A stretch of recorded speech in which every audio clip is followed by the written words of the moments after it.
Hi guys, welcome to Troubleshooting Info channel. Today I have Nubia Pad 3D and I want to show you how to see available random access memory on this device. Our first step to do that is open Settings application. Now we scroll down to the About Table selection and there we have build number. We must tap there 5 times to turn on our device developer option.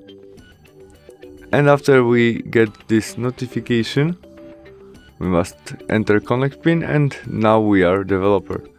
To do that, now we must go back and tap on system where we have our developer option. There, memory, and now we can read about our available random access memory that now we have 3.4 gigabytes, use it 58 gigabytes percent, and it is total memory of our random access memory is 8 gigabytes.